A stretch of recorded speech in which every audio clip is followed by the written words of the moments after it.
Oke, ya pertemuan kita hari ini membahas terkait dengan saya code ya.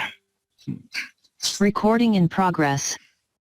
Ya, seperti yang kita rencanakan ya. Jadi minggu lalu kita bicara terkait dengan matrix dalam user experience atau usability, termasuk itu juga. Nah, di sini kita pertama kita bahas terkait dengan performance based metricnya atau performance metric ya. Di mana matrix tersebut, matrix dalam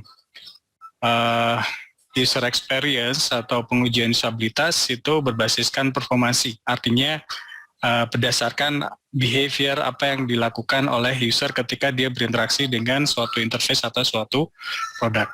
Seperti itu. Nah,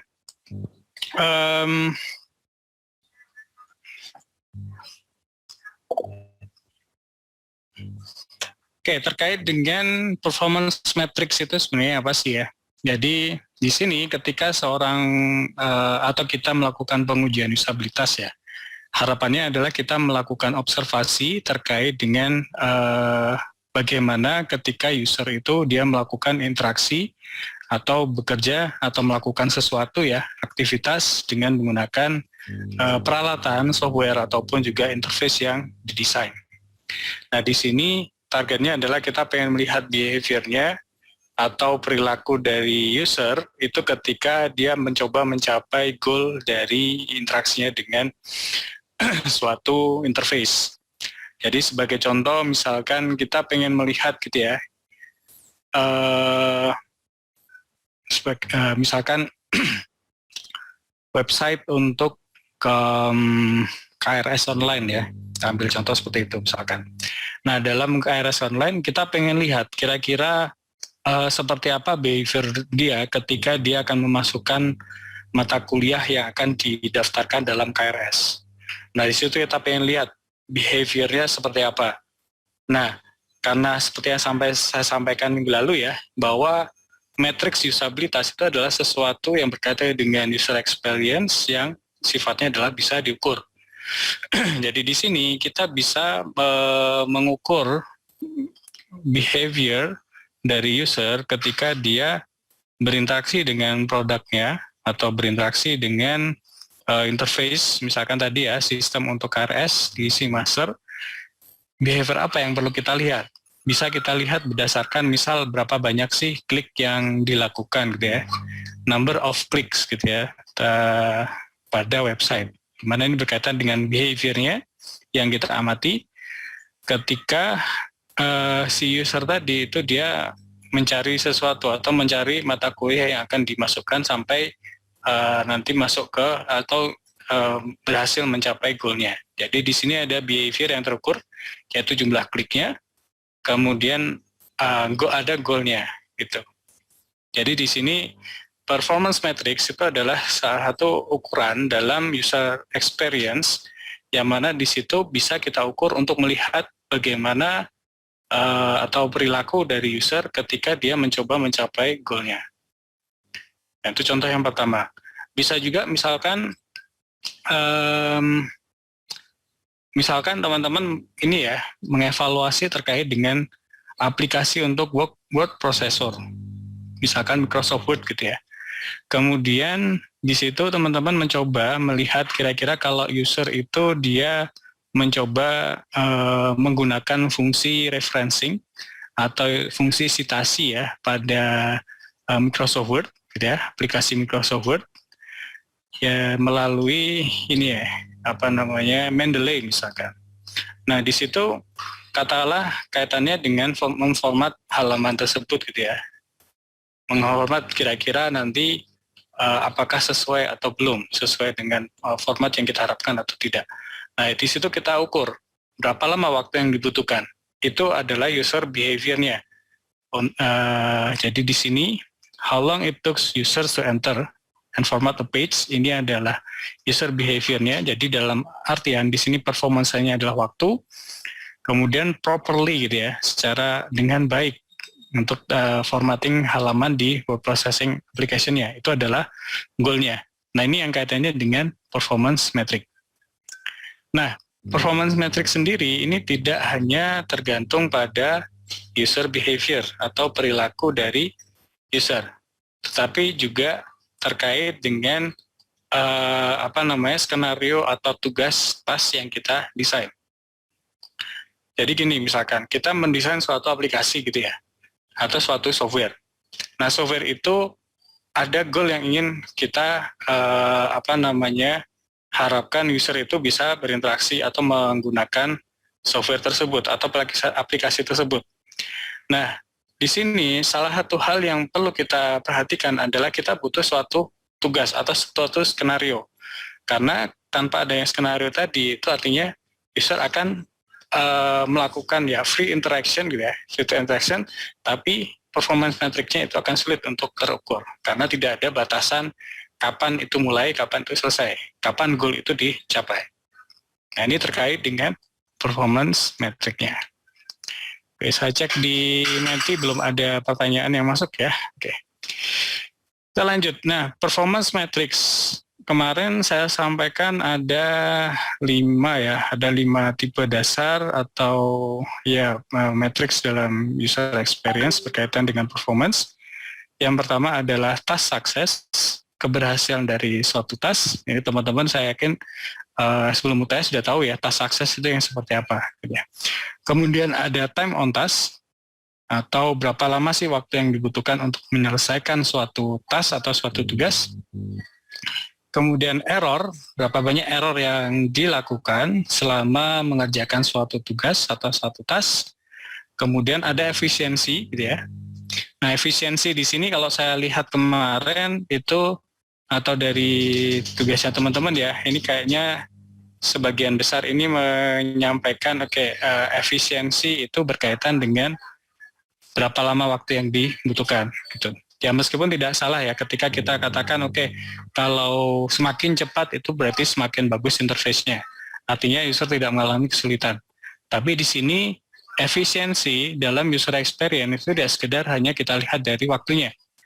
Tapi bisa juga kita lihat dari seberapa banyak effort yang dikeluarkan atau dilakukan oleh user untuk menyelesaikan suatu task.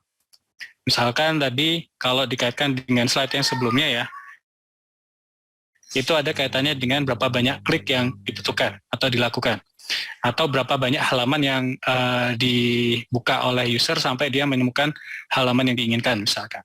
Nah, itu terkait dengan efisiensi. Kemudian selain task success, time on task, error, dan efisiensi, itu ada learnability atau proses pembelajarannya. Seberapa besar performansi atau kegagalan gitu ya, itu akan mengalami perbaikan dari waktu ke waktu atau terjadi improvement dari waktu ke waktu, seperti itu. Nah, itu adalah 5 matriks ya dari user experience yang akan kita bahas di pertemuan kita di siang hari ini. Oke, sampai sini mungkin dari teman-teman, apakah ada yang ditanyakan mungkin? Mau nanya, Pak? Oke, silakan monggo. Mas siapa ya? Iya. Tentang ini Pak, performance measurement tadi kan ada how long it take to complete itu dan skenario ya. Itu misalkan dia ada perbedaan itu kan nanti kan di-record berapa waktunya ya antara yang satu dan yang lain. Misalkan betul. Ada 7 responden. Nah, itu kan misalkan task 1 dia berapa skon, ada ringnya, task 2, task 3, sampai task 4. Nah, kemudian ketika dianalisis terjadi perbedaan signifikan antara rata-rata untuk waktu penyelesaian dikarenakan ada pengaruh perubahan task. Nah, dalam pengaruh perubahan task itu memang ada beberapa task yang dia itu lebih banyak memasukkan data dibanding yang lainnya. Berarti nanti akan tergantung dari kemampuan si respondennya ya kan? Iya, Pak. Nah, apakah kita menjustifikasi untuk tas ini yang paling lama dikarenakan ini lebih sulit. Nah, bagaimana? Apakah saya bisa menjustifikasi ini itu lebih sulit? Dasarnya apakah ada klasifikasi tas ini sulit atau tas ini menengah, tas ini tidak sulit? Itu ada referensi untuk bacaan untuk mengevaluasi kesulitan dari tas enggak Pak? Atau bisa secara subjektif saya menilai sebagai pembuatnya atau bagaimana? Oke, ya, makasih Mas Farudin ya. Nanti kita lihat ya. Jadi ini makanya tadi ketika misalnya Mas Farudin menyampaikan kan ya, tasnya itu misalkan di sini dia harus inputting data. Itu kan mungkin akan sangat tergantung dari misalkan kecakapan dari si user ketika dia mengetik misalkan, itu kan sangat berpengaruh ya nanti ya. Nah makanya di sini kenapa kok saya sampaikan efisiensi itu belum tentu time on task itu belum tentu dia merepresentasikan efisiensi. Kemudian nanti bagaimana menginterpretasikan hasilnya gitu ya. Hasilnya ternyata yang ini kayak lebih cepat artinya tasnya lebih mudah. Atau mungkin yang ini lebih lama tasnya lebih sulit. Nah, belum tentu gitu ya. Belum tentu itu merepresentasikan tingkat kesulitannya.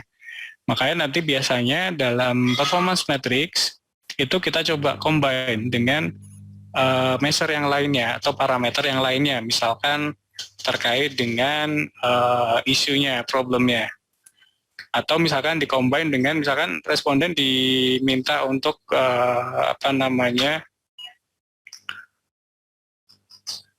menyampaikan problem dia ketika dia berinteraksi dengan software-nya, ketika dia inputting data misalkan. Nah, itu nanti kita bisa dapatkan, ada isu atau ada performance kaitannya dengan kenapa dia time on task-nya menjadi lebih lama. Nah, gitu. Jadi, dalam usability atau user experience, di situ kita perlu combine antara satu matriks dengan beberapa matriks yang lainnya. Fungsinya apa? Fungsinya kita bisa justifikasi tadi bahwa ternyata dia lama itu karena ada permasalahan atau memang karena dia kurang paham gitu ya dengan ini ya. Oke, ini ada pertanyaan masuk, Pak, dalam perhitungan error, apakah setiap kesalahan yang dilakukan oleh user itu dihitung berdasarkan jenis kesalahan yang terjadi atau bisa dihitung melalui jumlah kesalahan klik yang dilakukan? Nah, ini nanti bisa kita lihat gitu ya. Jadi bisa kita hitung dari jumlah kesalahan yang terjadi atau bisa juga kita klasifikasikan berdasarkan tipe kesalahannya, atau bisa juga nanti berdasarkan jumlah kesalahan klik yang dilakukan. Nah, kalau berdasarkan jumlah kliknya gimana gitu ya. Nah, ini yang kita kaitkan nanti dengan efisiensinya. Nanti kita belajar terkait dengan yang namanya lostness ya. Di mana lostness nanti kita akan bisa tahu, ternyata user ini dia berkali-kali klik gitu ya, ternyata nggak sampai ke tujuannya, baru sekian klik baru ketemu. Nah, itu nanti kita bisa ukur gitu ya, kayak dengan efisiensinya. Oke, kita lanjut ya. Nah, pertama mungkin terkait dengan nanya. task sukses. Oke, Mbak Sylvie, silakan. Ini kaitannya sama ini Pak, yang performance metric dengan base issues kemarin. Itu kan soal waktu ya Pak. Kalau misalnya kita ingin mengukur, ingin mengetahui permasalahan apa yang ada di sebuah interface. Nah, itu kan misal yang Bapak jelaskan kemarin kan misal kaitannya dengan waktu, misal user itu lama dalam melakukan task itu, berarti kan ada permasalahan di sana. Nah, untuk toolsnya nanti apakah sama ya Pak? Untuk toolsnya bagaimana kayak gitu, atau untuk mengukurnya, ataukah termasuk performance metriknya atau masuk ke isu space-nya? Terima kasih. Nah, sebenarnya kalau isu base matrix itu sebenarnya untuk mendukung ini level of success-nya sama errornya gitu ya. Jadi ketika misalkan temukan error, tentunya kan kita pengen tahu ya kan, kenapa sih kok terjadi error? Nah, bagaimana kita bisa tahu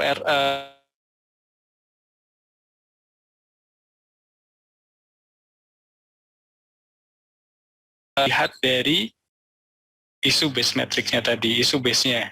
Ya, isu base matrix itu kan bisa ditangkap misalkan dengan thinking aloud misalkan, atau mungkin selain thinking aloud, mungkin setelah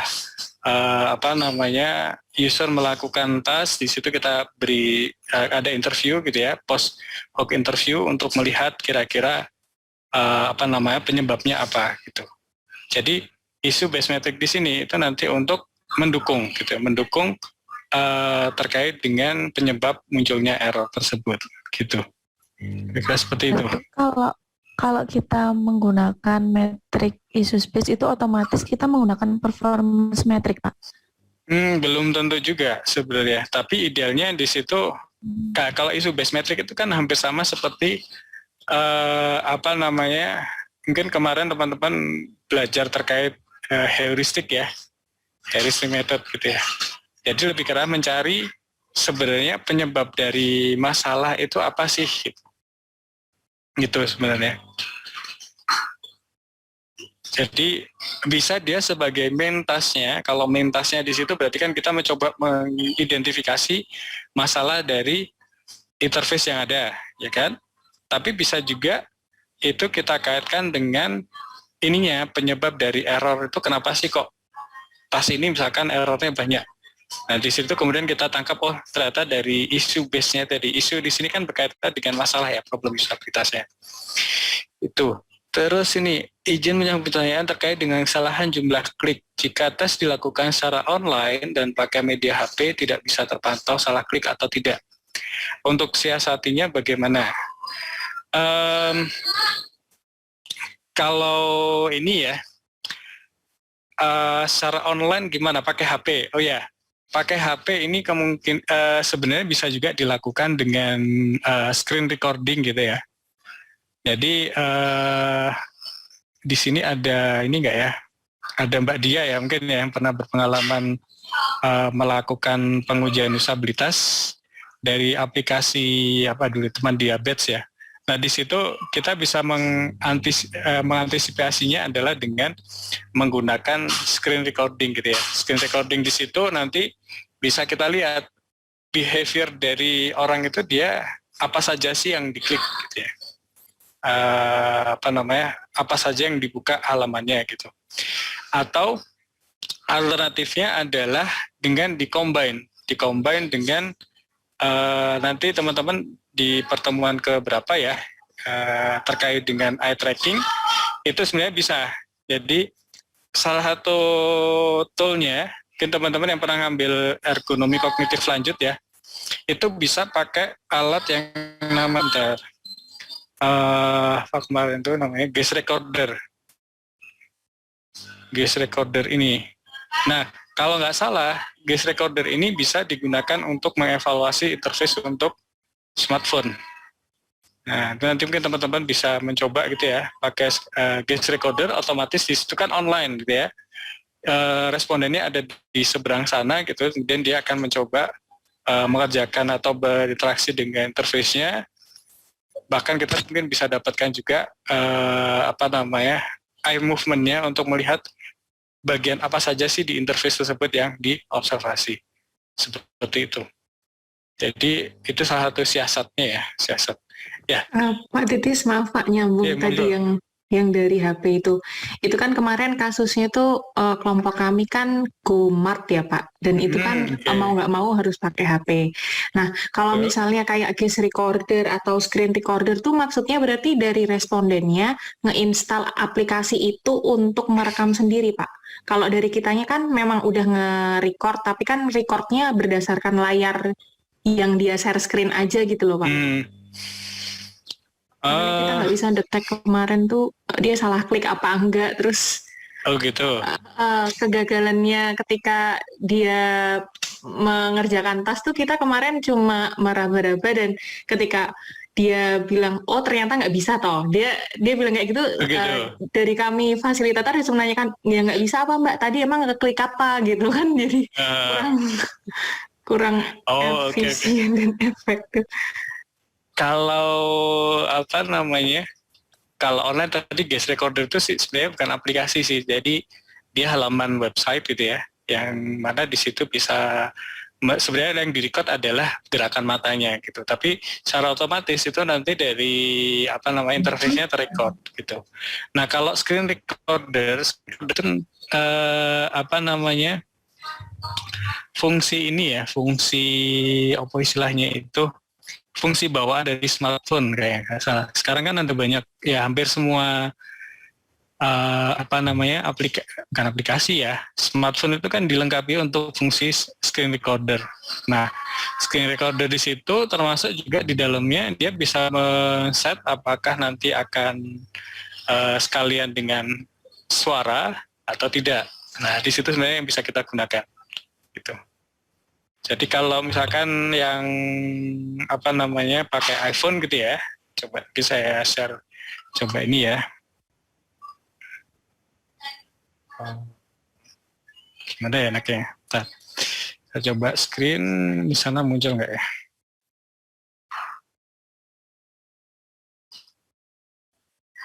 Kayak nggak bisa deh.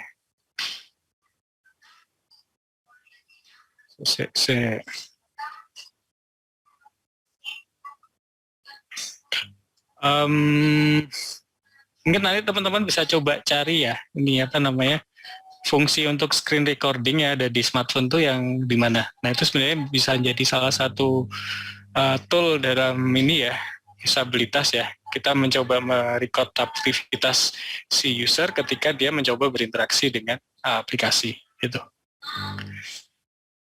Oke, ditahan dulu ya pertanyaan ya. Kita akan coba bahas satu persatu yang untuk ini ya. Oke, yang pertama tadi task success ya. Task success ya, seperti gampangannya adalah berapa persen nanti responden akan melakukan tasknya secara sukses gitu ya, tingkat keberhasilannya. Dan ini merupakan usability atau user experience metrics yang paling gampang dilakukan gitu ya, karena kita tinggal lihat dia usernya berhasil atau tidak menyelesaikan tasknya. Nah, di sini ada dua teknik pengukurannya. Bisa kita lihat pertama adalah dia bisa menyelesaikan atau tidak task yang kita berikan. Misalkan aplikasi tadi ya GoMart gitu ya. GoMart di situ kita kasih task pertama adalah dia mencari toko. Berarti di situ kan dia akan harus membuka GoMart atau fungsi GoMart di aplikasinya, di aplikasi Gojek. Kemudian dia harus mencari area untuk memasukkan atau typingnya kan ya, typing tokonya sampai ke muncul halamannya. Nah, itu bisa kita lihat dari sana. Jadi secara tasnya konkuren dengan tasnya. Atau bisa juga kita melakukan pengecekan tingkat keberhasilannya itu dengan melakukan pengukurannya itu setelah user itu menyelesaikan semua tasnya. Baru ditanyakan. Tadi tas misalkan gini, mencari toko di aplikasi GoMart, stepnya apa saja? Dia bisa merecall itu apa enggak? Kalau dia bisa menjawab dengan benar, berarti di situ artinya dia berhasil menyelesaikan tasnya. Atau kalau saya dia nggak berhasil, berarti di situ kan atau mungkin dia mencoba mengira-ngira gitu ya. Artinya di situ ada permasalahan dengan usabilitasnya, dalam artian dia tidak berhasil. Nah, meskipun yang teknik yang kedua ini, after task ini sangat tergantung dari memori si usernya gitu. Nah, terkait dengan task success ini ada dua tipe ya. Sebenarnya bukan dua tipe. Yang paling sederhana adalah binary success. Ya, sangat terbatas pada dia sukses, berhasil, atau fail, gagal. Nah, ini yang kemudian biasanya kita buat, oke ini 1, ini 0 gitu kan, gampangannya. Kemudian ada level of success. Jadi keberhasilan dari user itu seperti apa? Apakah dia berhasil dengan effortnya sendiri, usahanya sendiri, atau berhasil karena dibantu, atau bagaimana? Oke. Yang pertama ya, binary success, keberhasilan binaris. Jadi di sini merupakan task yang paling simpel dalam menyelesaikan atau dalam mengukur tingkat kesuksesan keberhasilan user dalam berinteraksi. Nah, setiap user itu dia melakukan sebuah task, maka akan diberi penilaian. Entah itu berhasil, sukses, 1 atau fail, gagal. Skornya 1 atau 0. Ya. Nah, sebagai contoh misalkan ini ya, ada skenario. Setelah ini misalkan skenarionya adalah memberikan ini ya caption atau teks gitu ya, teks di dalam aplikasi video gitu ya, aplikasi pemutar video.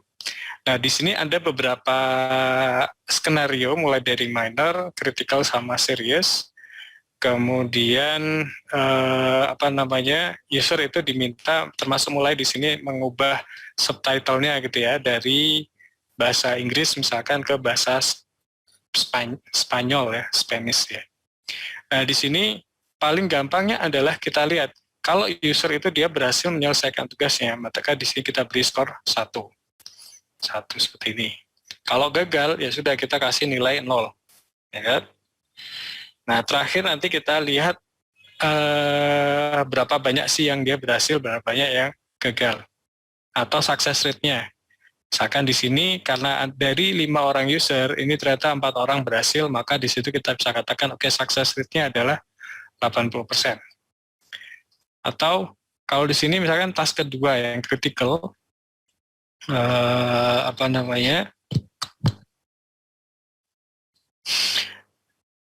ternyata yang berhasil itu hanya 1 orang.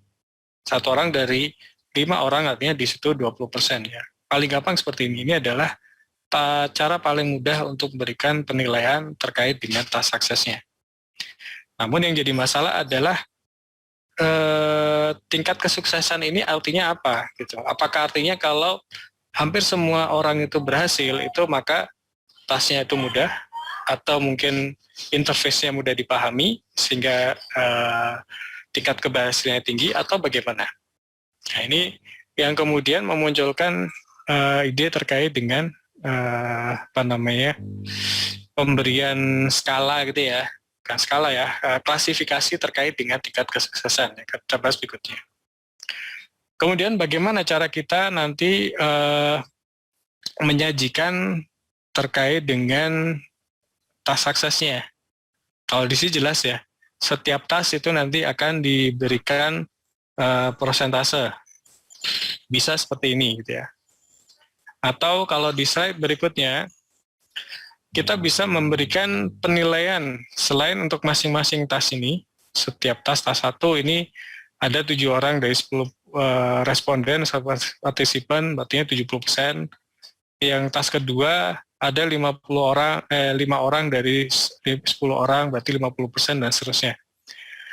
Tapi di sini ini kita bisa juga melihat tingkat task suksesnya itu adalah berdasarkan partisipannya. Jadi partisipan 1 gitu ya, dari 10 task yang ada, dia hanya bisa menyelesaikan 8 task, 8 tugas. Artinya tingkat kesuksesan dari partisipan ini adalah 80%. Atau partisipan 2 ini ternyata dari 10 task yang ada, itu dia hanya bisa menyelesaikan 5 task misalkan, 1, 2, 3, 4, 5. Artinya tingkat kesuksesan dia itu adalah 50%. Kita bisa menilai task sukses ini, keberhasilan dari task itu dengan 2 cara ini. Bisa kita lihat dari task masing-masing tasknya untuk melihat critical point, mana sih task yang dimana di situ hampir sebagian besar responden itu mengalami kesulitan. Atau bisa juga kita melihat dari ability dari tiap respondennya. Seperti jadi bisa kita lihat dari masing-masing tasknya, atau bisa juga nanti setiap partisipannya. Nah, cuman memang ini agak sulit ya untuk menginterpretasikan hasilnya ya, karena mungkin sama seperti tadi pertanyaannya Mas Farudin ya. Kalau misalkan tasknya itu sedikit yang bisa menyelesaikan gitu ya, apakah artinya di situ tasknya emang sulit? Atau memang jangan-jangan di situ memang terkait dengan kemampuan dari user, yang mana di situ tidak berkaitan dengan usabilitas, misalkan terkait dengan tingkat typingnya gitu ya, kemampuan untuk typingnya, sehingga di situ selain durasinya jadi lama, mungkin keberhasilannya juga jadi rendah. Nah, ini terkait dengan tas tadi. Nah, alternatifnya adalah di sini ya, kita lihat dari tipe tasnya gitu, tipe kegagalan dari tasnya. Dalam artian gini, ketika user atau suatu tas itu ternyata banyak orang atau banyak partisipan yang mengalami kegagalan, failure gitu ya. Nah, di sini kita perlu lihat bahwa ketika user itu dia mengalami kegagalan, itu ada beberapa kategori. Yang pertama adalah dia give up, dia menyerah. Ya.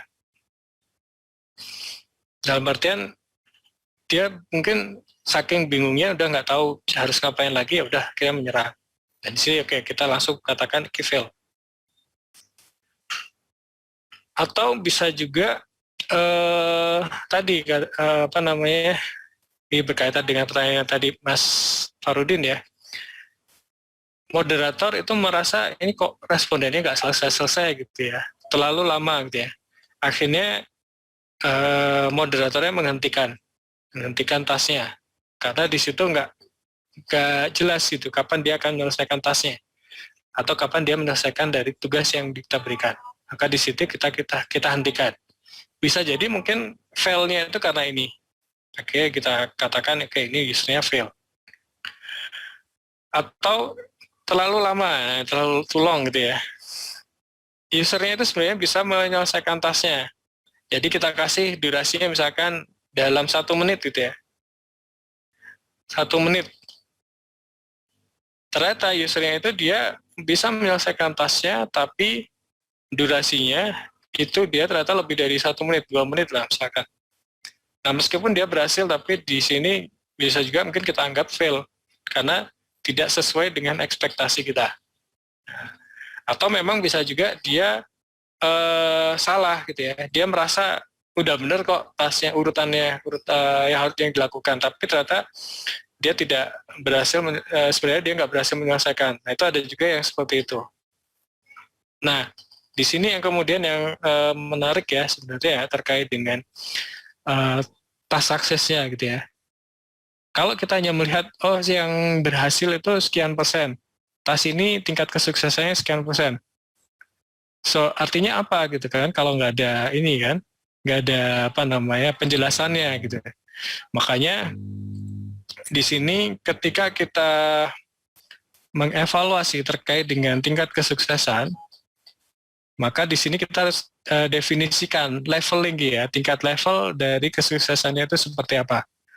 Karena di sini yang kita ukur itu adalah berkaitan dengan user experience dari user ketika dia menyelesaikan tugasnya.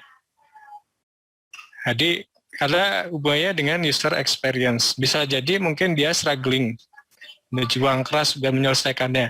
Atau bisa juga ternyata dia membutuhkan bantuan untuk menyelesaikannya.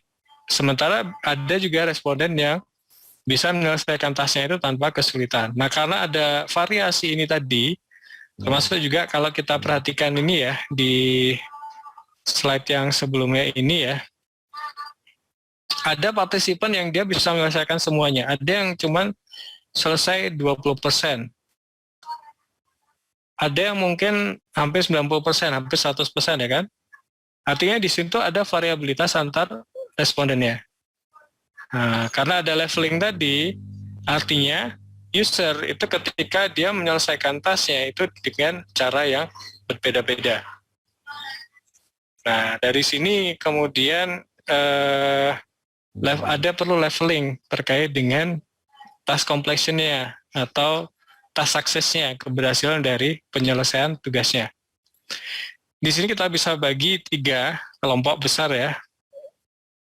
Yang pertama adalah complete success, artinya di situ dia menyelesaikan tasnya ya, dari awal sampai akhir untuk setiap task. Atau ada yang partial success. Di sini maksudnya adalah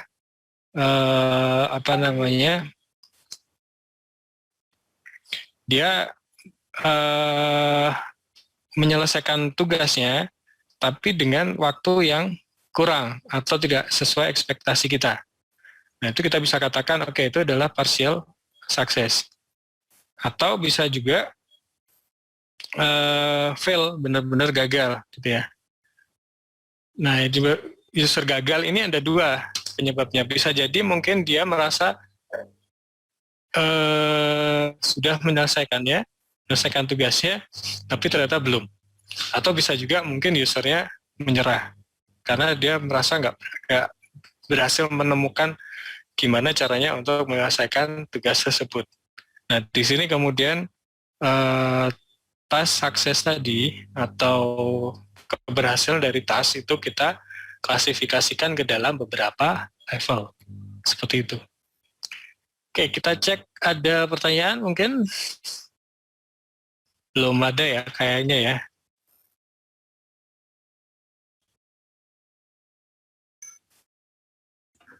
Batasan asisten itu sejauh mana Pak ya?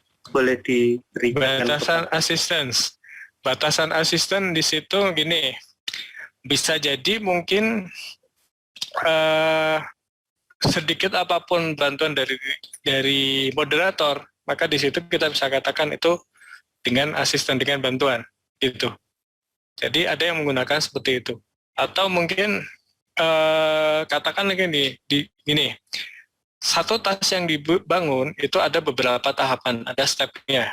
Nah, teman-teman kemarin mungkin pernah ini ya, ada hierarchical task analysis ya. Jadi misalkan untuk membuka atau mengcopy teks gitu ya di Microsoft Word, itu kan sebenarnya ada beberapa tahapan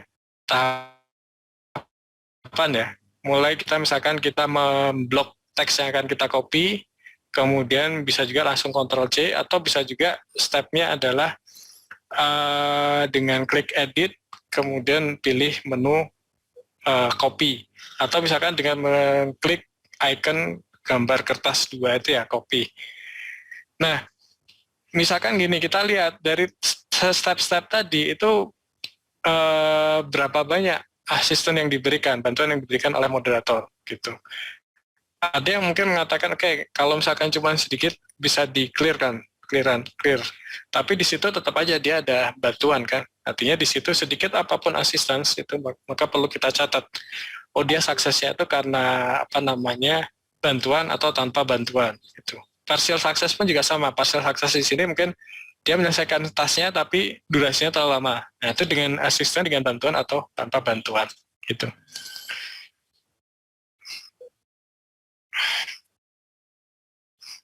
Nah, ini ya cara reportingnya gitu ya. Misalkan level of success di sini sebenarnya bisa teman-teman mendefinisikannya gitu ya. Bisa pakai yang ini, complete success, ataupun juga ini kalau ngambil dari Nielsen ya, bapaknya usabilitas itu mereka dia menyarankan oke, kita bagi complete success terlepas dia pakai dengan bantuan atau tidak, mungkin ada success dengan minor issue. Minor issue di sini dalam artian ada beberapa error yang dilakukan gitu ya, tapi relatif sedikit, atau major issue. Dalam artian waktunya lama, dia harus bolak-balik gitu ya, sehingga membutuhkan waktu lama, tapi dia berhasil atau gagal. Bisa seperti ini. Atau bisa juga tadi pakai yang complete success, kemudian partial ataupun yang fail. Gitu. Jadi teman-teman bebas mendefinisikannya gitu ya. Asal ada ini ya dasarnya. Kalau yang ini dasarnya dari bukunya si Thomas Tullis ya. Karena ini mungkin dari seperti itu. Jadi misalkan gini, dari 100 orang user itu ternyata 20 orang itu dia berhasil. Artinya di sini kita melaporkannya itu adalah bahwa 20% dari partisipan itu berhasil menyelesaikan tasnya secara sukses tanpa adanya error. Nah, di sini disebutkan we expect that between 13 and 29% of our general user population will complete the task with no error. Dapatnya ini dari mana gitu? Kira-kira dapatnya dari mana? 13%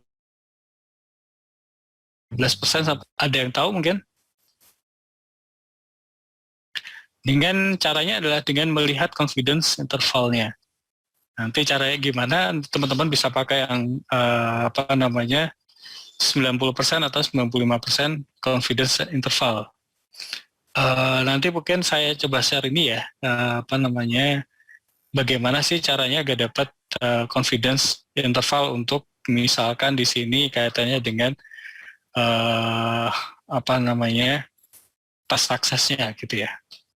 Atau teman-teman bisa juga nyari dari bukunya si tulis, nanti saya kasih judulnya ya. Mungkin judulnya saya ketikkan di sini saja.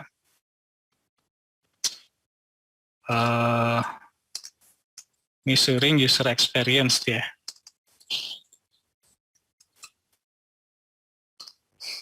Tuh. Nah, pertanyaannya adalah datanya ini perlu dikuantifikasi apa enggak ya kira-kira? Apakah perlu di scoring gitu ya? Misalkan complete success itu dia 1 skornya. Ini skornya 1. Kemudian kalau fail itu 0,0.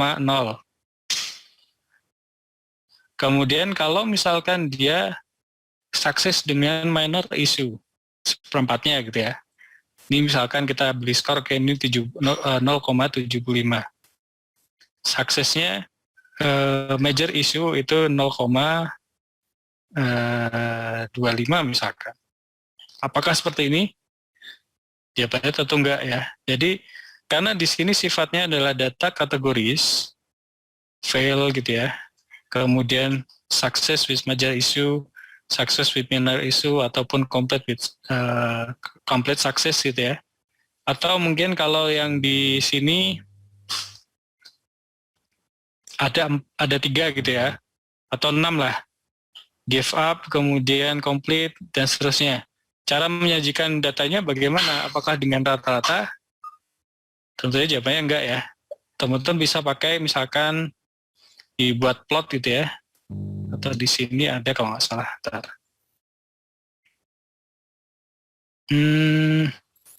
Sepertinya enggak ada ya. Bentar. Dia belum saya masukkan. Dia teman-teman bisa membuat semacam kayak persentase gini. Misal, misalkan task 1 gitu ya. Di sini adalah 100%. Nah, dibuat proporsinya gitu. Misalkan ini complete success gitu ya. Kemudian di sini ada partial success. Kemudian di sini misalkan fail. Kemudian nanti task kedua bisa dibuat juga seperti ini. Ini misalkan complete success, kemudian partial sama fail-nya. Task ketiga bisa juga nanti dibuat ternyata mayoritas sukses deh. Yang fail-nya hanya sedikit. Jadi dibuat dalam bentuk persentase seperti ini biar. Nah, ini akan lebih mudah untuk menginterpretasikan hasilnya. Artinya di situ kita bisa menunjukkan bahwa dari hasil usabilitasnya atau pengujian usabilitasnya itu ada beberapa task yang mana di situ banyak responden dia mengalami kegagalan karena entah itu fail atau mungkin partial success, merasa benar sudah benar atau belum gitu ya. Jadi di sini akan lebih mudah untuk dijelaskan daripada misalkan teman-teman mengkuantifikasinya. Misalkan ini 1, 2, 3. Artinya nanti gimana gitu kan? Di rata-rata. Kalau di rata-rata nanti akan lebih sulit untuk menginterpretasikan hasilnya. Seperti itu. Oke, itu untuk yang keberhasilan dari tasnya. Ada pertanyaan mungkin? Izin bertanya, Pak. Oke, Mbak Melinda. Untuk yang tas sukses ini Pak, apakah bisa dilakukan untuk tas yang berurutan Pak? Karena kan kalau misalnya ada 5 tas gitu Pak, misalnya dia udah gagal di 2, kan dia tidak ada kesempatan untuk mencoba tas 3, 4, dan 5 gitu Pak. Apakah bisa ya? Karena ini ya, apa namanya, nggak tahu apakah dia akan sukses atau enggak yang di tas 3, 4, 5-nya gitu Pak. Oke. Contohnya apa kira-kira? Misalnya yang kemarin itu kan saya kan tugasnya itu yang Shopee itu Pak. Jadi dari transaksi ya, mulai dari cari misalnya selesai transaksi, Iya Pak. Misal kemarin itu kan tasnya tuh pertama dia mempublish produk gitu kan Pak. Terus kemudian dia membalas chat atau menghapus gitu kan Pak. Itu kan seperti berurutan gitu Pak. Nah, apakah bisa gitu Pak? Kita menghitung tas suksesnya ketika ada yang gagal di tahap 1 Pak. Karena kalau udah 1 kan dia nggak bisa melanjutkan tas selanjutnya. Oh, karena ini ya apa namanya untuk aplikasi yang dia sudah establish gitu ya.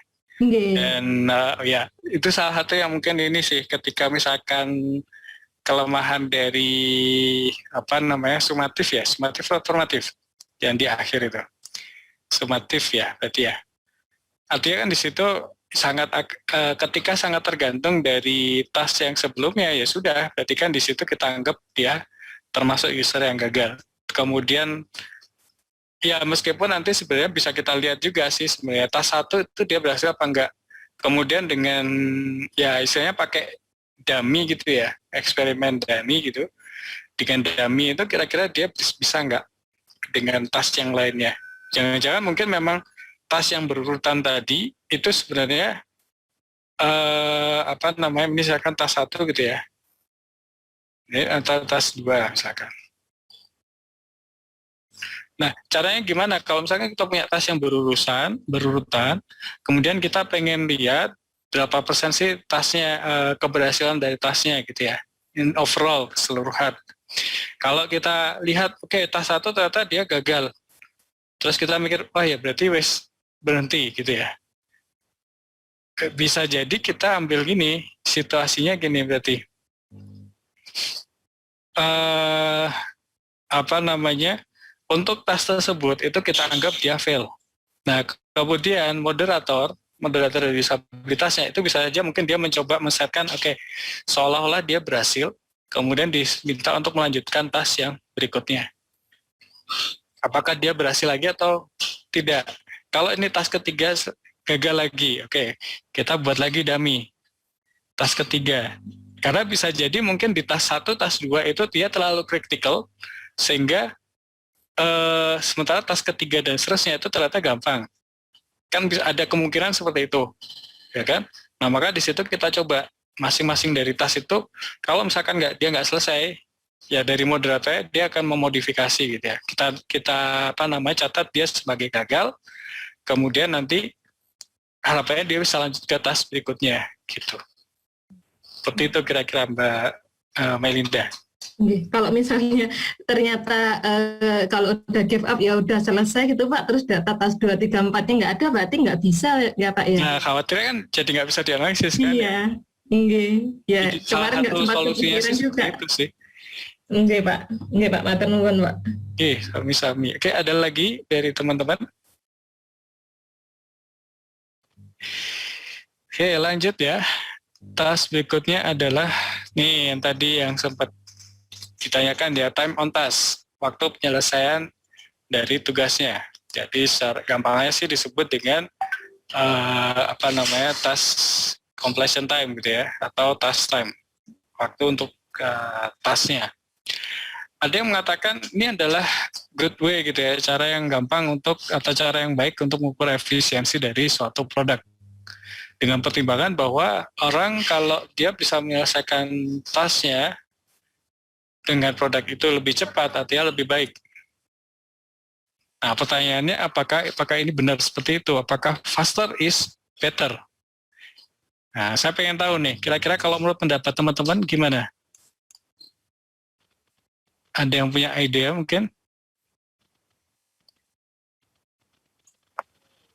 Belum tentu Pak. Kenapa kira-kira kok belum tentu? Kalau lebih cepat tetapi malah jadi salah itu bisa jadi ini ya, harus ada antara completion time yang cepat dengan keberhasilan tingkat kesuksesan tadi, Pak. Ya, belum tentu jawabannya ya. Ya jawabannya itu sih belum tentu gitu ya. Ada orang yang mungkin ada tipe responden dia ketika berinteraksi dengan aplikasi yang katanya di situ menarik, mungkin dia akan merasa dia merasa main game gitu ya, merasakan enjoyment. Karena dia merasa enjoy, akhirnya dia melama-lamakan. Ada yang seperti itu. Artinya apa? Nggak ada masalah terkait dengan efisiensinya. User akan merasa, wah ternyata enak kok main ini. Kayaknya dilama-lamain. Ada yang seperti itu. Ada juga mungkin yang dia merasa responden itu, wah ini kayaknya aku bakal dibandingin nih sama responden yang lainnya. Sehingga dia berusaha untuk mempercepat tasknya. Jadi hasilnya adalah mungkin ada beberapa responden yang dia waktunya itu jadi lebih cepat. Nah ini kan menjadi semacam outlier gitu ya. Nah makanya sebenarnya di sini yang ingin saya garis bawahi adalah kita nggak bisa hanya serta-merta memberikan ini ya patokan bahwa efisiensi dari suatu produk atau berkaitan usabilitas itu ada ya dari ukuran waktu saja gitu. Ya kalau dari ini sih playernya udah mengarah ke sana ya, bahwa faster itu belum tentu better gitu ya. Tapi di sini tetap kita bisa menggunakan faster ini atau time on task ini sebagai salah satu measure atau performance measure dari user experience dan usabilitas. Jadi time on task ini ya paling gampang adalah kita ukur waktunya gitu ya, antara ketika dia start menyelesaikan satu tasknya itu sampai dia selesai. Bisa dalam waktu menit ataupun second. Nah, dalam penyajiannya ya paling gampang adalah seperti ini. Misalkan masing-masing task itu diukur berapa second untuk waktu penyelesaiannya. Termasuk juga fungsinya nanti apa? Fungsinya adalah kita bisa mengidentifikasi mana sih task yang misalkan di situ membutuhkan waktu penyelesaian yang lama, atau di situ memang bisa diselesaikan dengan cepat, gitu. Nah ini juga bisa hasil dari time on task ini kita gunakan untuk membalance gitu ya, terkait dengan penyelesaian dari tasknya itu atau desain dari tasknya itu bagaimana. Nah, menjawab pertanyaan tadi ya, kalau misalnya semakin cepat, apakah artinya di situ akan semakin baik? Atau kalau semakin lama, di situ akan semakin buruk? Nah, di sini yang kemudian perlunya ketika kita merepresentasikan hasil atau menyajikan hasil dari pengukuran usabilitas, itu nggak cukup kita hanya menyajikan rata-rata dari waktunya misalkan. Tapi kita bisa menggunakan misal dari confidence interval seperti ini 10/90%, atau bisa juga plus minus standar deviasi gitu ya. Nah, kenapa ini penting? Kenapa sih kok standar deviasi ini menjadi penting gitu ya ditampilkan? Tentunya adalah untuk melihat deviasi dari waktu penyelesaiannya itu berapa lama gitu ya. Misal kita lihat ini ya, task nomor 8. Task nomor 8 ini dia waktunya itu dia lebih cepat dibandingkan task nomor 5. Kita mungkin berkesimpulan bahwa karena waktunya lebih cepat, artinya di situ task 8 itu dia mungkin lebih mudah dibandingkan task nomor 5. Tapi perlu kita lihat juga ini standar deviasi atau mungkin di sini confidence intervalnya gitu ya. Di sini ternyata dia lebih lebar daripada yang task kelima. Artinya di sini ada variabilitas dari usernya. Bahwa mungkin ada user yang dia bisa mengerjakannya dalam waktu yang relatif cepat. Ada juga mungkin responden atau user yang dia melakukannya agak lama. Nah, dari sini kemudian kalau akan berbeda kalau hanya kita tampilkan rata-ratanya. Seperti itu.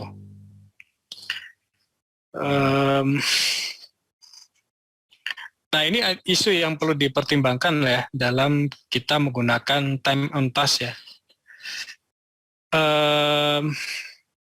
Dalam kita menggunakan, pertama adalah terkait dengan data mana saja yang digunakan gitu ya. Jadi bisa jadi mungkin gini, kita punya 5 responden. Responden 1, responden 2, responden 3, 4, responden 5. Kita punya data, ini success rate-nya gitu ya, suksesnya. 1 berhasil, 0 gagal.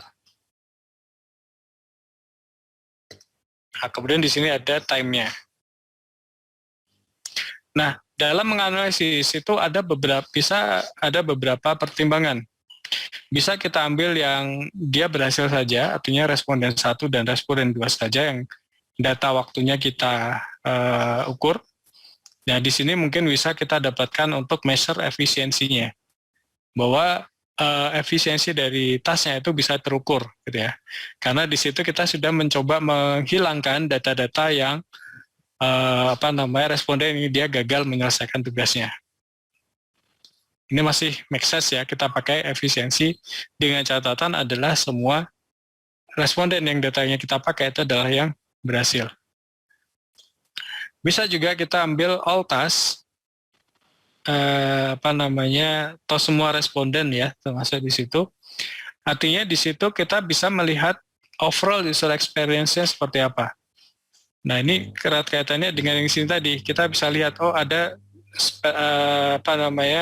dispersinya, deviasinya. Ada yang dia kecil, artinya di situ rata-rata emang segitu. Ada yang dia ternyata besar, atau ada yang tengah-tengah. Tidak terlalu panjang, tidak terlalu lebar, atau tidak terlalu sempit. Nah, ini kalau kita pakai all task-nya gitu ya. Kita ingin merefleksikan user experience untuk masing-masing task itu bagaimana. Atau juga kita bisa melihat juga ini, kita ukur dari waktu yang untuk unsuccessful task-nya. Nah, karena di sini kita bisa mengestimasi gitu ya, seperti apa sih user itu, atau behavior user itu ketika dia tidak berhasil menyelesaikannya, give up gitu ya. Nah, ini yang salah satu yang pertimbangan gitu ya dalam kita menggunakan time on task dalam pengujian usabilitasnya gitu. Terus yang kedua, isu yang perlu dipertimbangkan adalah dengan mempertimbangkan gimana kalau kita melakukan thinking aloud. Ya, thinking aloud. Jadi teman-teman kemarin mungkin sempat ini ya, belajar thinking aloud itu seperti apa ya. Nah, thinking aloud di sini tentunya ketika kita combine dengan time on task, ini tentunya juga akan jadi problematik, jadi masalah. Dalam artian, di situ ketika user itu ya, dia mengerjakan sesuatu sambil dia thinking aloud gitu ya, menjelaskan sesuatu, di situ kan ada proses, dia harus menjelaskan apa yang dia lakukan, ada masalah apa yang muncul. Nah, ini yang kemudian akan menjadikan time on task ini jadi kurang pas gitu ya, untuk diukur secara langsung gitu ya. Nah, ini yang kemudian perlu pertimbangan juga, kalau misalkan usability task-nya itu adalah thinking aloud, itu apakah saya harus mengukur waktunya atau tidak. Kemudian apakah kita perlu menjelaskan bahwa, oh nanti saya ukur waktunya. Kira-kira kalau dalam pengujian usabilitas sebaiknya seperti itu atau gimana? Kalau menurut teman-teman gimana, teman-teman? Perlu atau tidak? Tentunya masing-masing ada plus minusnya ya. Kalau ada kita dua jelaskan, hal, Pak, ya. Oh, gimana Mas Farudin? Kalau kemarin kalau tidak benar-benar bilang diukur waktunya itu jadi santai banget, kelamaan terus ngapain ditinggal macam-macam gitu. Tapi kalau dijelaskan itu dia kayak ada motivasi untuk cepat, apa terlalu cepat juga nggak normal juga kayak. Nah, ini agak sulit Pak. Ya, memang sulit sih. Nah, itu nanti akan jadi pertimbangan juga ya gitu ya. Kalau misalkan kita ukur, ya jangan sampai kita gunakan time on task itu sebagai main measure-nya, pengukuran utamanya. bisa sebagai suplementarinya. Karena apa? Karena dia merasa, oh aku diawasin nih dari sisi waktunya, jadi aku harus menyelesaikannya cepat. Nah itu bisa jadi mungkin akan pengaruhi juga performansinya dia. Bisa juga kita katakan nggak harus cepet-cepetan. Coba responden itu bisa mengerjakannya sesuai dengan pace-nya, kecepatannya dia. Nah, di situ akan mungkin kita bisa mendapatkan refleksi gitu ya, pengukuran kira-kira durasi waktu pengerjaan dari tasnya itu berapa lama gitu. Itu ya, mungkin ya. Jadi ini perlu hati-hatian dalam penggunaan time on task dalam pengukuran usabilitas. Gitu. Oke, time on task, ada pertanyaan dari teman-teman? Sebelum kita masuk ke error ya. Iya Pak, yang time on task tadi Pak, memang untuk mengatasi ketika gabung dengan think a lot itu gimana ya Pak, agar tidak menjadikan terlalu lama itu? Ataukah misal kita minta responden untuk menceritakan di setelahnya itu boleh atau tidak ya Pak? Jadi menceritakan tadi kesulitannya yang ditemui apa aja itu, tapi nggak terlalu banyak itu. Karena kalau terlalu banyak akhirnya memang molornya terlalu banyak itu Pak. Jadi pencilan outlier datanya gitu. Ya, betul. Ya, jadi sebenarnya bisa juga thinking aloud-nya itu bukan secara konkuren. Konkuren artinya sambil dia mengerjakan tugasnya. Tapi bisa juga mungkin dilakukan setelah dia menyelesaikan tugasnya. Kesulitannya apa aja sih gitu. Nah, itu di situ kan kita bisa juga mengukur nanti katanya dengan success rate-nya itu. Jadi dia menyelesaikan tasnya itu sesuai sukses berhasil memang karena benar-benar berhasil, atau mungkin itu tadi jangan-jangan parsial tadi, itu bisa kita tangkap dari interview setelah tasnya itu. Gitu. Kalau memang konkuren emang jadinya emang lebih lama biasanya sih gitu. Gitu kira-kira Mas.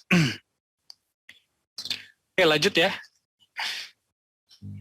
Oke, lanjut, berikutnya adalah error rate. Tanya aja adalah apakah error rate ini adalah lawan dari success rate. Jadi kalau misalkan dia error, artinya dia nggak berhasil. Tanyakan itu ya. Nah, error rate di sini sebenarnya nggak cuma sekedar kita mengatakan, oke, kalau dia melakukan error artinya dia gagal. Belum tentu seperti itu ya. Tapi di sini error itu akan merefleksikan atau menunjukkan kesalahan apa saja sih yang dilakukan oleh user ketika dia melakukan tugasnya atau tasnya. Nah, di sini error ini tentunya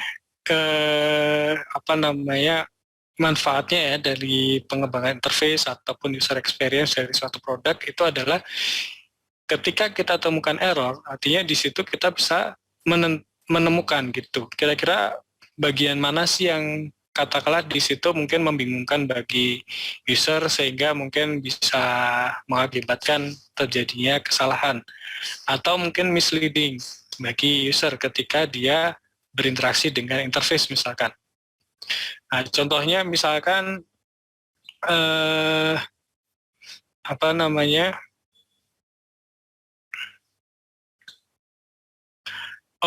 misalkan gini, saya nggak tahu teman-teman mungkin yang biasa pakai ini ya, biasa pakai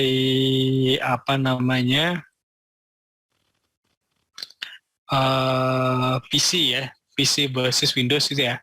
Biasanya kan kalau kita mau copy sesuatu atau paste atau save itu kan pakai control ya, control plus A atau control plus C, control plus V dan seterusnya. Nah, ini mungkin akan berbeda ketika misalkan teman-teman gitu ya, tiba-tiba diminta untuk berinteraksi dengan suatu produk atau interface website gitu ya, harus melakukan copy paste dengan fungsi kontrol tadi dengan menggunakan berbasis Apple gitu ya. Nah, di situ mungkin akan ada beberapa hal yang terjadi kesalahan, terjadi error. tasnya tetap berhasil, tapi di situ ada kesalahan. Harusnya pencet, kalau di Mac atau di Apple ya, itu pakai fungsi Command A atau Command C, bukan kontrol. Nah, padahal di tombolnya itu ada Command, ada kontrol. Nah, di sini kita bisa lihat ketika user itu mengalami kesalahan, melakukan kesalahan ya, di situ kita bisa menemukan permasalahan yang menyebabkan error tadi apa, gitu. Nah, ini contohnya ya, misalkan contoh-contoh error ya, bisa misalkan user itu salah memasukkan data pada form field-nya. Jadi ini terjadi misalkan teman-teman membuat suatu form pendaftaran gitu ya, registration form, kemudian user itu harus memasukkan tanggal lahir. Nah, tanggal lahir itu kan ada yang formatnya pakai misalkan DD, MM, YY gini ya. Tapi ada juga yang mungkin pakai sistemnya MM, bulan dulu, baru hari, baru tahun. Seperti ini. Atau kalau misalkan di Jepang gitu ya, malah dibalik.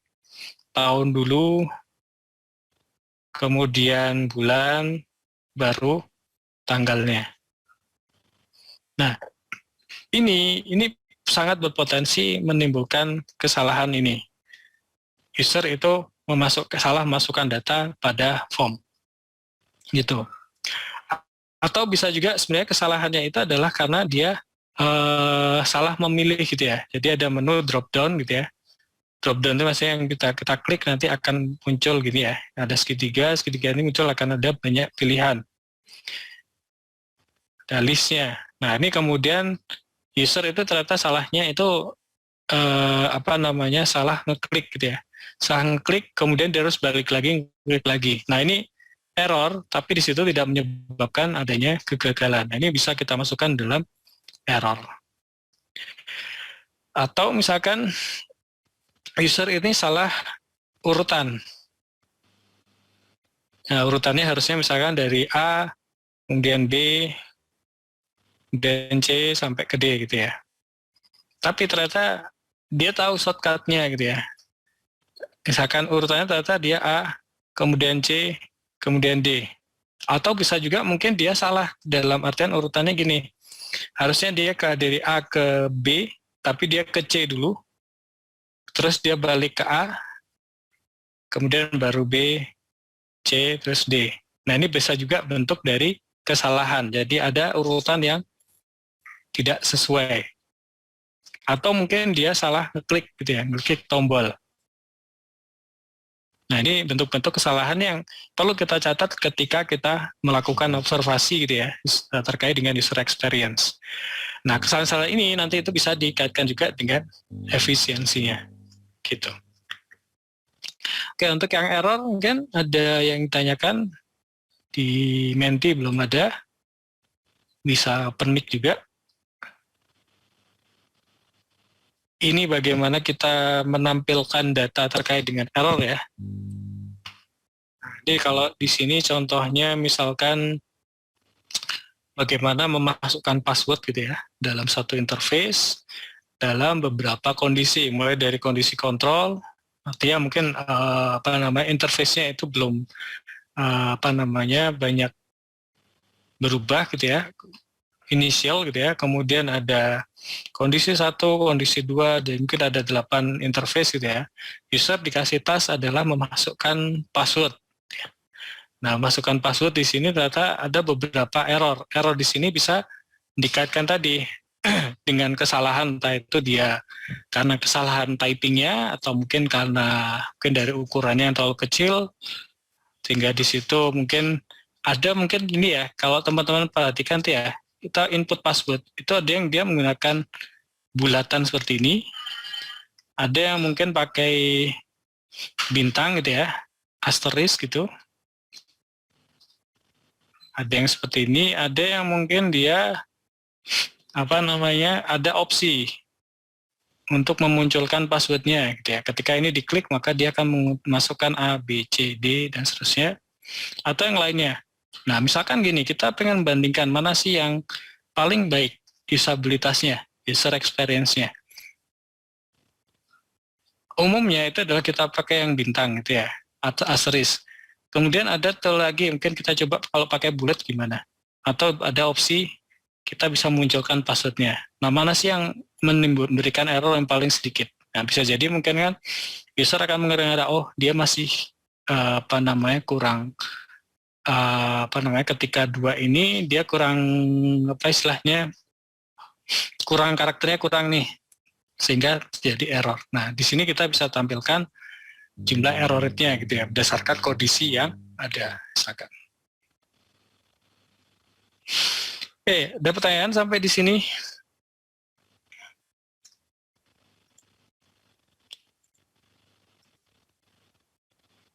Belum ada pertanyaan ya?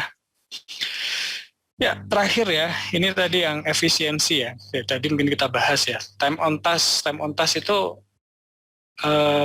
apakah sebaiknya kita gunakan untuk efisiensi ya? Jadi di sini saya tulis nggak 100% benar gitu ya.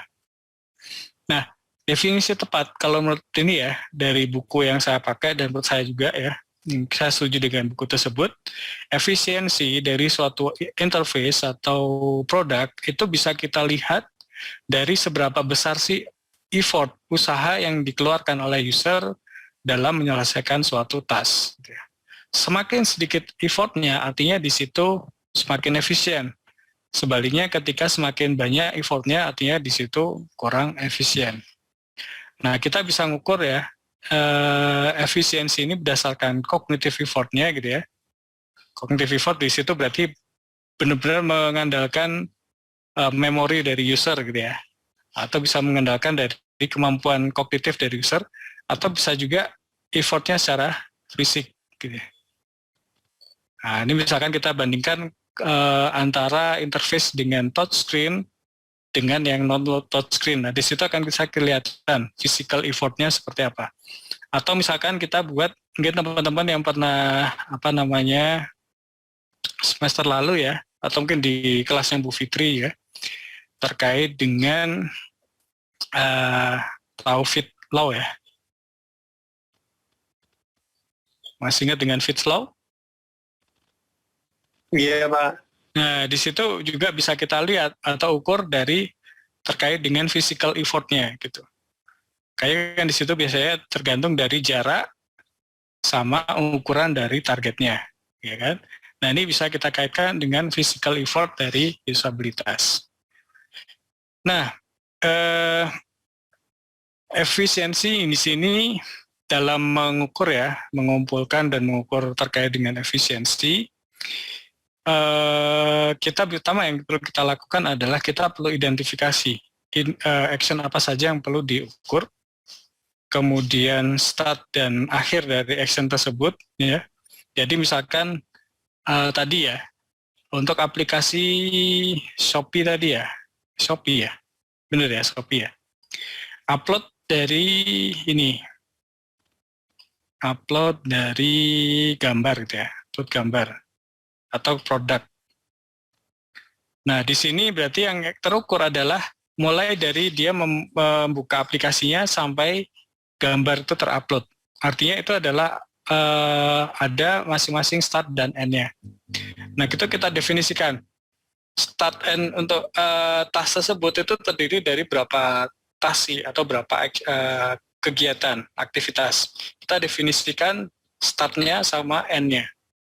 Ada nggak task yang atau action atau subtask ya istilahnya, subtask yang dia dilakukan oleh user berkali-kali misalkan, atau ketika misalkan milih gambar gitu ya,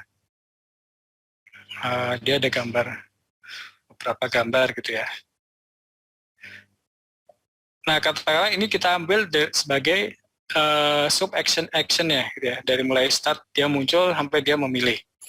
Nah, ada kalanya mungkin dia akan udah muncul ini, kemudian dia kembali lagi ke halaman sebelumnya, kemudian masuk ke sini lagi.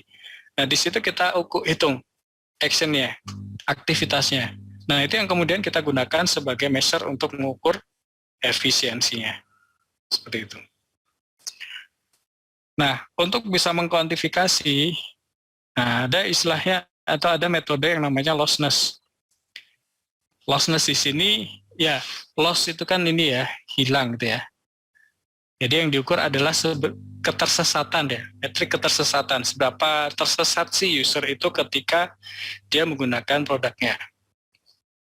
Measure-nya adalah kita menggunakan istilahnya lossless, L gitu ya, di mana L ini kita gunakan gampangannya sih ini sih, pakai Pythagoras ya. Ada berapa banyak sih screen yang dikunjungi oleh user selama dia menyelesaikan tasnya, kemudian total jumlah screen gitu ya yang dikunjungi, dan terakhir adalah minimum number screen yang harus dikunjungi untuk menyelesaikan suatu task. Nah, dari sini nanti kita bisa dapatkan lossless-nya. Lossless ini yang kemudian akan kita gunakan untuk mengukur tingkat efisiensinya. Jadi semakin kecil tingkat lossless-nya, artinya di situ semakin efisien interface atau produk tersebut. Tapi semakin besar nilainya, di atas mendekati 1 gitu ya, artinya di situ tingkat loss-nya akan semakin tinggi. Kita ambil contoh misalkan gini, kita punya aplikasi gitu ya, ini adalah strukturnya, ada homepage, kemudian ada 3 kategori A, B, C. Masing-masing kategori ini ada beberapa produk. Kategori A ada produk A1, A2, A3. Kategori B ada B1, B2, B3. Kategori C, C1, C2, C3, seperti itu. Nah, kita punya task bagi user itu adalah untuk menemukan produk di halaman C1. Nah, karena di situ kita punya tadi ya 3 kategori, artinya minimal di halaman homepage itu user akan bisa kalau dia minta untuk mencari produk C1 gitu ya, berarti dia harus klik homepage, dari homepage kemudian dia mengklik kategori C2 baru ke page C1. Artinya ada 3 step, ada 3 screen yang harus dikunjungi, minimal numbernya. Nah, tapi user ketika dia berinteraksi dengan aplikasinya, itu dia start dari homepage, kemudian dia buka A dulu. Kemudian karena A nggak ketemu ya, dia balik lagi ke homepage. Setelah dari homepage, dia ke kategori B2. B2, kemudian dia mengklik ini, ternyata bukan yang dimaksud, dia kembali lagi ke halaman B2-nya, setelah itu ke kategori C, baru dia memilih ke sini. Nah, di sini kita bisa hitung ya, kalau tadi R-nya ini adalah 3 step ya. S-nya, jumlah screen yang dikunjungi, in total itu ada 8.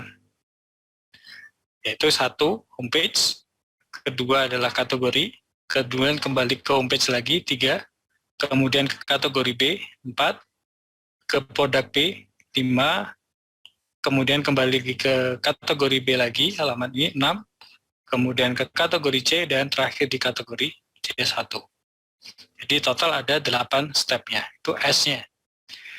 Nah, ada parameter lain yaitu N, jumlah halaman yang berbeda. Halaman yang berbeda tentunya adalah ini tadi, 1, 2, 3, 4, 5, dan 6. Ada 6 screen. Nah, dari sini kemudian kita masukkan ke dalam rumus yang ada, yaitu N per S minus 1 kuadrat ditambah R per N minus 1 kuadrat ya. Nanti dapat, ternyata lossless-nya adalah 0,56. Nah, biasanya minimal ada dikatakan loss-nya yang baik, itu ketika dia di atas, di bawah 5.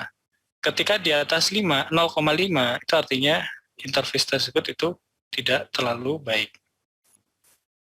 Tapi ketika misalkan lossless-nya kurang dari 0,5, maka di sini interface-nya mungkin akan lebih baik dibandingkan yang sebelumnya. Itu kira-kira terkait dengan efisiensi.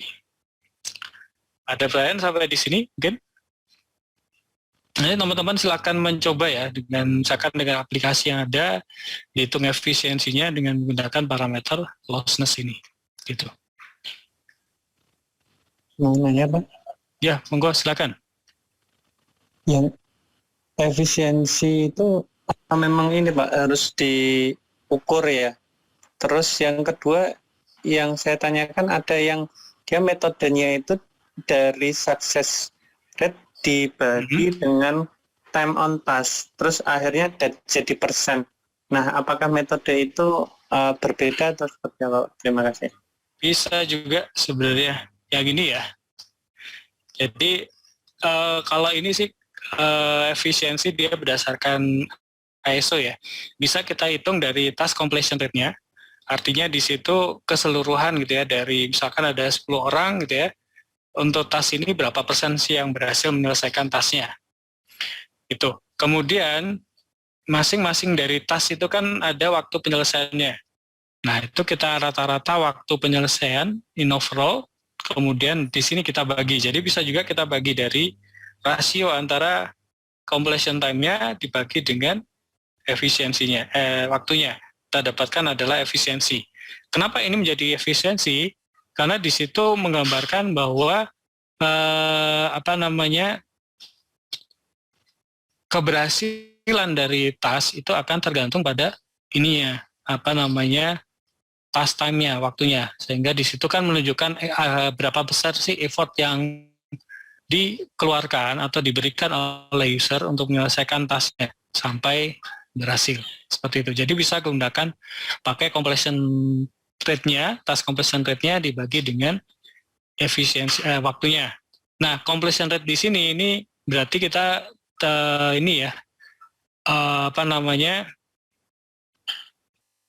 bisa kita abaikan berapa lama waktunya, karena di situ kita pengen lihat adalah effort yang dikeluarkan itu seberapa besar, gitu kira-kira. Jadi nggak salah, Mas. Mau nanya lagi Pak, yang tadi berkaitan dengan fit law itu pengaruhnya untuk menjelaskannya seperti apa ya Pak? Karena kemarin itu ada dosen membandingkan, yang satu itu khusus pertama model awal hanya kebanyakan pakai text box gitu. Terus yang development kedua karena ada input masukan dari user saat user testing, itu beberapa ada yang pakai combo box, ada pakai option box, nah seperti itu, dan ada list box gitu kan. Nah setelah dipakai ada beberapa item-item yang digabung, itu ada perbedaan dari waktu penyelesaiannya dengan sebenarnya kalau tasknya itu masih sama, tidak ada yang berubah, hanya menambahkan atau mengganti beberapa fiturnya jenisnya sesuai dengan jenisnya itu. Nah itu ketika kita menyelesaikan efisiensi, apakah kita juga bilang kenapa terjadi perubahan karena ada pengaruh perubahan dari susunan atau jenis dari itemnya yang ditaruh ya Pak? Itu seperti apa? Terima kasih. Bisa juga sih. Jadi di situ kita gunakan sebagai salah satu ini ya, justifikasi mungkin terkait dengan task time-nya dalam artian effortnya gitu kan. Karena kan misal dia aplikasi di smartphone gitu ya, itu kan akan tergantung dari jarak antar ininya kan. Jadi bukan sekedar tipenya saja, apakah bulat atau box gitu ya, tapi juga jarak antar tombolnya berapa besar, berapa jauhnya gitu kan. Kayak misalkan gini, ya meskipun mungkin akan beda kasus ya, misalkan terkait dengan iklan gitu ya. Teman-teman kalau misalkan buka aplikasi yang di situ berbayar atau bisa diakses free tapi ada iklannya. Nah, kalau teman-teman perhatikan di situ kan ada iklan tersebut itu bisa dihilangkan gitu ya setelah berapa menit. Tapi di situ ada tombol yang harus diklik. Nah, kalau teman-teman perhatikan itu kan tombolnya kan kecil ya. Kecil dan berada di ujung kanan atas. Artinya di situ membutuhkan effort sekali. Nah, secara usabilitas itu kita anggap itu nggak efisien karena di situ user itu harus membutuhkan effort yang lebih untuk bisa keklik dan bahkan mungkin harus berkali-kali baru bisa keklik karena saking kecilnya ukuran dari ininya. Tapi dari sisi marketernya itu efektif dan mungkin efisien gitu ya. Karena apa? Karena user akan jadi lebih lama immerse gitu ya, karena harus masih mengklik gitu ya. Bahkan mungkin kesalahan klik akan membuka halaman baru gitu. Nah, maksudnya gimana Fitzlow ini dengan efisiensi gitu ya. Nah, di situ kaitannya mungkin kalau Fitzlow itu adalah lebih ke arah ukuran gitu ya. Ukuran dan jaraknya itu bagaimana akan mempengaruhi effort dari user gitu ya. Semakin lama artinya di situ kan sebenarnya menunjukkan effort dari user itu untuk mengklik tombol tersebut ya kan. Jadi bukan lebih ke arah completion time ya, tapi lebih ke arah untuk mencapai ke tombol tersebut itu berapa besarnya. Seperti itu kira-kira Mas Farudin gitu. Semoga bisa menjawab ya Mas Farudin ya. Ya Pak.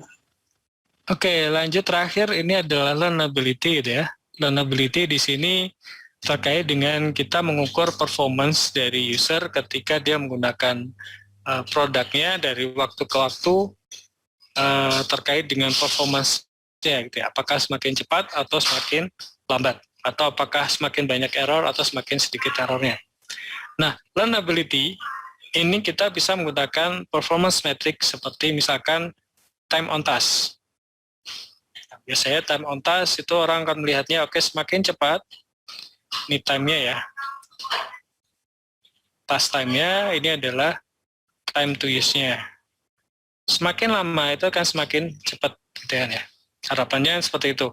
Nanti biasanya akan dibandingkan. Oke, ada yang mungkin dia landai seperti ini, artinya dia membutuhkan waktu lama agar performasinya stabil. Bisa time on task seperti itu. Atau bisa juga jumlah errornya. Errornya apakah semakin turun atau enggak, gitu kan? Atau jumlah stepnya apakah semakin banyak atau semakin berkurang? Gampang aja kan kalau step itu kan gini, tadi ya copy paste gampangannya. Copy paste itu kan kalau step awal orang baru tahu itu mungkin dia akan mengklik menu edit, kemudian baru ke ke pilihan copy gitu.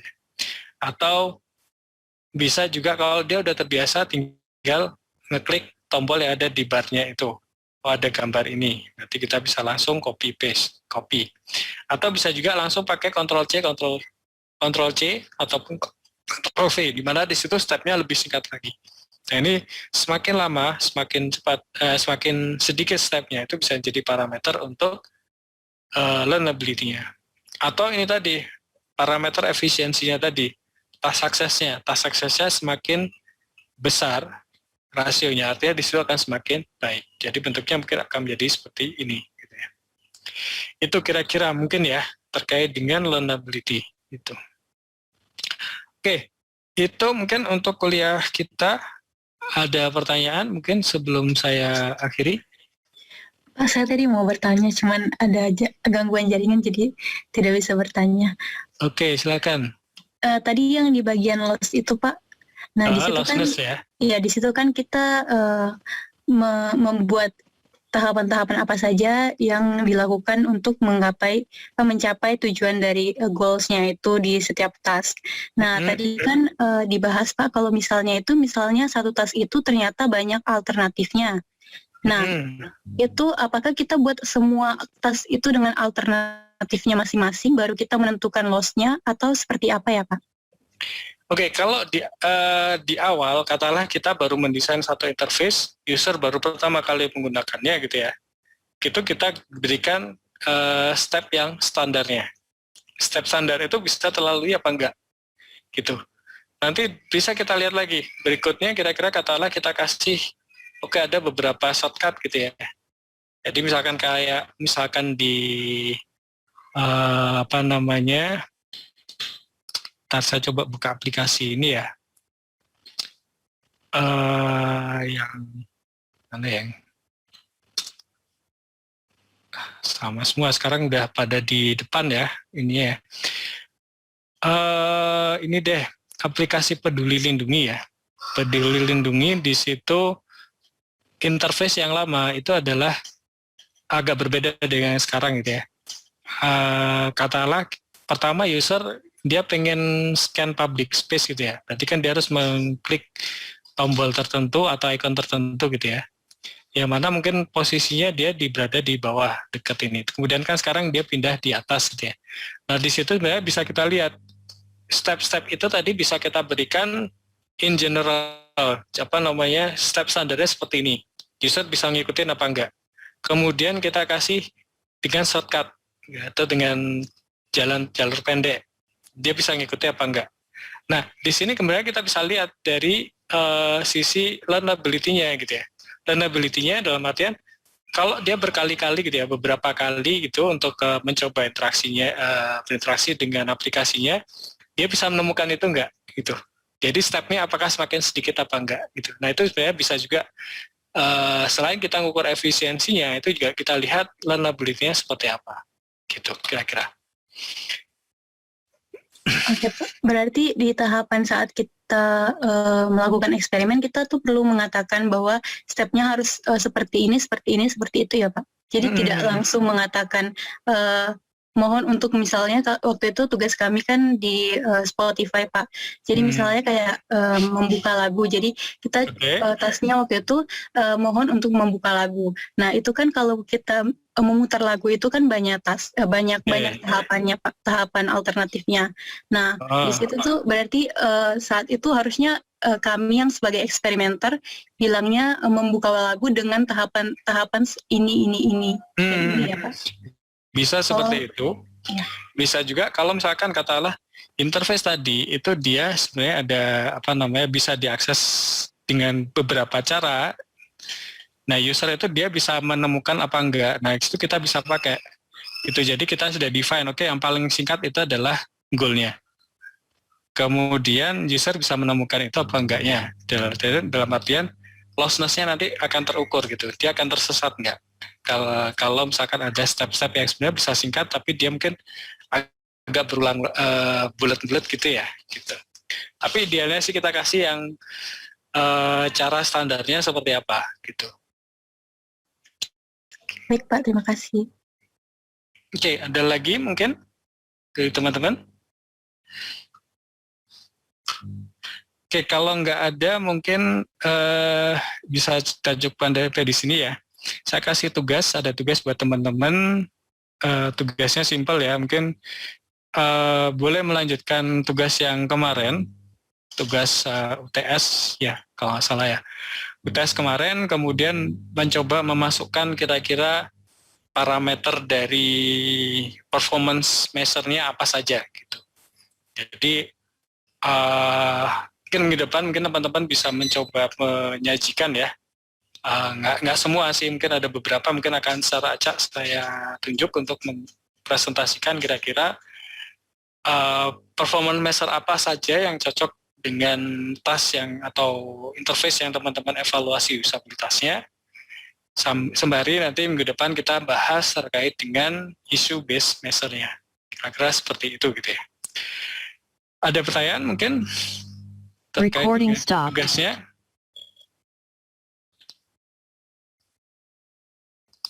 Oke, kalau nggak ada saya... Tugasnya, mau nanya Pak? Monggo Mas. Kalau yang UTS kemarin itu kan ini Pak, kelompok ya. Berarti ini ada beberapa responden. Apakah ini cukup satu untuk mencoba atau ulang lagi seperti itu atau gimana ya? Kalau ini sih bayangan saya coba teman-teman mengidentifikasi kira-kira performance metrics apa saja yang bisa terukur gitu ya. Kalau misalkan ada lostness ya teman-teman coba mendefine gitu ya, shortest-nya itu yang seperti apa. Kemudian nanti mungkin untuk yang pengujian usabilitasnya masih nanti sih. Jadi besok teman-teman mungkin lebih mempresentasikan kira-kira performance measure apa saja yang pas dari untuk mengevaluasi usabilitas dari interface yang teman-teman uji gitu ya. Nanti untuk pengujian dengan user testingnya nanti mungkin masih nanti gitu ya. Itu mungkin. Ya Pak, terima kasih. Berarti baru evaluasi kira-kira performance measurement-nya apa yang cocok gitu ya Pak. Betul, gitu aja sementara. Terima kasih. Oke, itu dulu ya.